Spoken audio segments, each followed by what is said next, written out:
تو غزل کا سفر اور ارتقا بہت وسیع موضوع ہے، لیکن کیونکہ اہل علم کا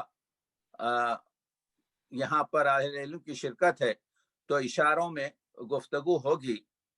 یہی اردو غزل، جیسا کہ رشید احمد صدیقی نے کہا ہے کہ اردو شاعری کی آبرو ہے، یہی اردو غزل اردو کی آن بان جان پہچان ہے۔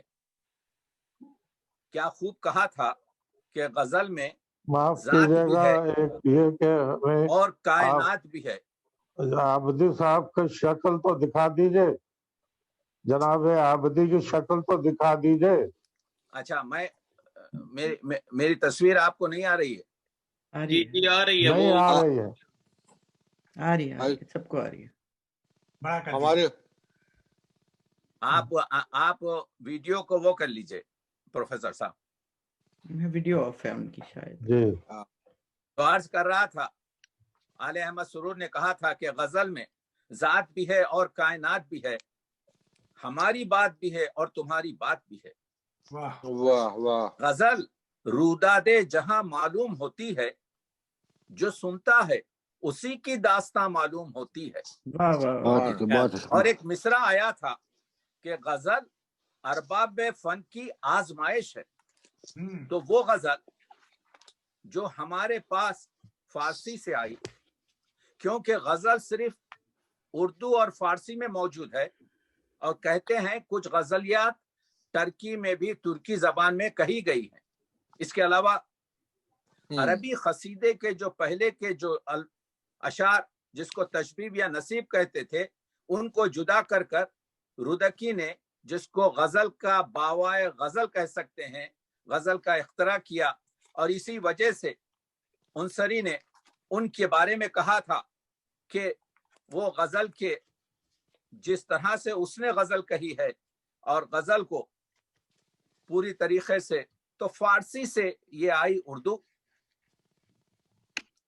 اگر اس کو ہم دیکھیں تو اگر لاہور کے پہلے شاعر سلمان سعد، جس کے بارے میں امیر خسرو نے کہا کہ ان کے 3 کلیات تھے، عربی میں، فارسی میں اور ہندوی میں، تو ہمارے پاس نہ اب عربی کا مجموعہ باقی ہے اس غزنوی دور کے 1000 سال پرانے شاعر کا، نہ ہمارے پاس ہندوی کا باقی ہے، لیکن فارسی کا ہمارے پاس ضخیم ان کا دیوان موجود ہے جس میں غزلیات ہیں۔ تو اگر ہم سعد سلمان سے اردو غزل کی عمر دیکھیں تو تقریباً 1000 سال ہو سکتی ہے، وہ جو کچھ بھی زبان میں ہو، وہ کھڑی بولی میں ہو، وہ بھاشا میں ہو، وہ ہندوی میں ہو، وہ اس زبان۔ لیکن خسرو سے اگر دیکھیں تو ہمیں 700 سال ملتے ہیں۔ یہ تو زیب داستان کی باتیں، لیکن اصل جو غزل ہے اس کی عمر ہم کو دکنی غزل سے، اور وہاں سے ہم اگر اس کا شمار کریں تو آپ دیکھیں گے کہ دکنی غزل ہو، اگرچہ کہ غزل کو یوں متقدمین، متوسطین اور متاخرین، ان 3 زمروں میں تقسیم کیا گیا ہے، لیکن ان ادوار میں بھی بہت سے دور شامل ہیں۔ اس پر میں گفتگو کرنا چاہتا ہوں۔ تو پہلے 1 یا 2 منٹ یہ بات کرنا چاہتا ہوں کہ یہ جو مغرب زدہ 20ویں صدی کے لوگوں نے یہ کہا کہ یہ لیریکل جو پوئمز انگریزی کی ہیں یا مغربی دنیا میں ہیں، یا جو سونیٹس ہیں، ایک قسم کی آپ کے جو ہے غزل کا تتبع ہیں، یہ صحیح نہیں ہے۔ ہم جانتے ہیں کہ گوئٹے جو جرمن کا بڑا شاعر اور ناول نویس اور نقاد تھا، اس نے حافظ کے اشعار سے متاثر ہو کر اس نے دیوان کا نام یا کچھ اس طرح سے شاعری کی ہے، لیکن کسی زبان میں بھی غزل کا وجود نہیں ہے۔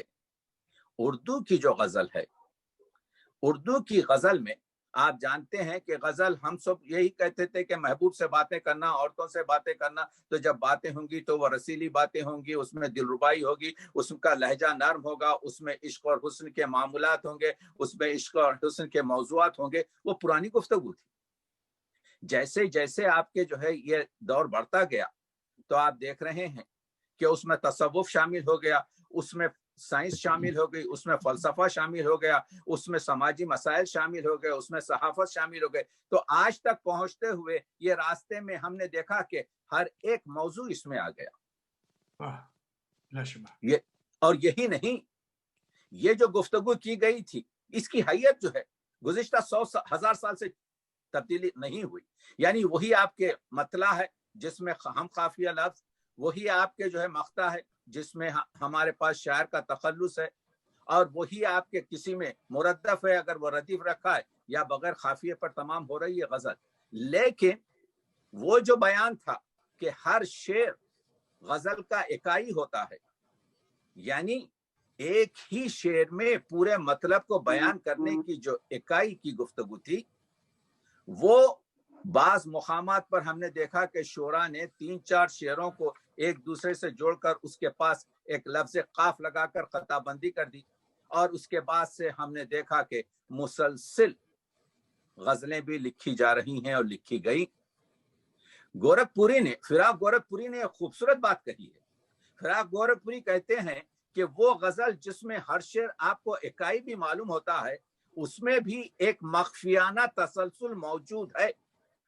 آپ تجربہ کر کے دیکھیے، یعنی ذہن کو اکائی کی طرف، ذہن کو آپ کے ایک تسلسل میں لانا اس غزل کی بحر وغیرہ کا ہے.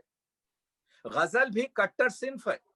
ہم نے صرف ربائی کو کٹر صنف کہا، ٹھیک ہے، کیونکہ ربائی صرف بحر حجز کی 24 اوزان میں کہی جا سکتی ہے، لیکن غزل جو ہے کسی بھی بحر میں اور کسی بھی سنگلاخ زمین بھی ہو اس میں بھی کہی جاتی ہے. لیکن ہمارے ریسرچ اسکالرز نے یہ بتایا کہ اردو کی 90 سے 95% شاعری اردو کی 5 بحروں اور اس کی زحفوں میں انجام ہوتی ہے. کیا کہنا، بہت عمدہ بات، بہت عمدہ. آپ دیکھیے کہ یہ تحقیق کر کر کے 5 یا 6 بحروں میں پورے شاعروں نے اپنا کام کیا ہے. تو کہنے کا مطلب یہ ہے کہ اکائی ہوتے ہوئے بھی، لیکن غزل میں جو چیز دوسری نظموں سے اس کو علیحدہ کرتی ہے، اس کا وہ تغزل ہے، اس کا وہ داخلیت ہے، وہ واردات قلبی ہے. اور وہ واردات قلبی ایسی ہے کہ جو واردات خارجی سے متاثر ہو کر تجربات کے علاوہ میں دل میں جہاں پر جو آماجگاہ ہے، آپ کے جذبات ہے، اس میں گھل کر مل کر پک کر جب شاعر کے ذہن سے وہ ابلتی ہے اور وہ صفحے کرتاس پر پھیلتی ہے تو وہ غزل کا آبدار شعر بنتا ہے. معلوم یہ ہوا کہ واردات قلبی کا واردات خارجی سے، یعنی خارجیت سے مل کر، اور اس میں دل کے، یعنی کامیاب شعر وہ ہے جو شاعر کے دل میں جو تاثر پیدا ہو رہا ہے وہی تاثیر وہ پڑھنے والے اور سننے والے کے دل میں پیدا کر دے. وہ ایک کامیاب آپ کے جو ہے. تو آپ دیکھ رہے ہیں کہ غزل کی ٹیکنیک میں کوئی توافق نہیں ہوا، لیکن آخر میں جس پر ہمارے صدر محترم گفتگو کریں گے، گفتگو ہوئی. یعنی آپ کے آخری اس 20ویں صدی کے دور میں کچھ تجربات ہوئے کہ ہندی چھند کے ساتھ بحروں میں تبدیلیاں ہوئیں. کسی نے آپ کے قافیے وغیرہ سے بغاوت کر کے اینٹی غزل وغیرہ کی بات کی. ہم ان چیزوں کو چھوڑ رہے ہیں کیونکہ ان لوگوں نے کوئی زیادہ. لیکن غزل میں جو سب سے اہم چیز ہے وہ چیز ہے اس کا اختصار، اس کا اعجاز. غزل میں جو عمدہ چیز ہے وہ یہ ہے کہ الفاظ کو کس طریقے سے بڑھتا جائے. الفاظ میں اگرچہ کہ معنی خلیل ہوں، اگرچہ کہ الفاظ خلیل ہوں لیکن معنی کثیر ہوں. تو ہم جان رہے ہیں کہ اختصار غزل کی جان ہے. وہی نہیں بلکہ غزل میں ایمائیت ہے، اشاریت ہے. غزل میں عریانیت نہیں ہے، بلکہ یعنی چیز کو اس طرح سے کہا جائے کہ ایک شعر میں پوری گفتگو. فیض احمد فیض کا شعر جو ہے، ایک شعر پورے اس راول پنڈی جو کیس ہے اس کو آپ کے عیاں کرتا ہے. وہ بات سارے فسانے میں جس کا ذکر نہ تھا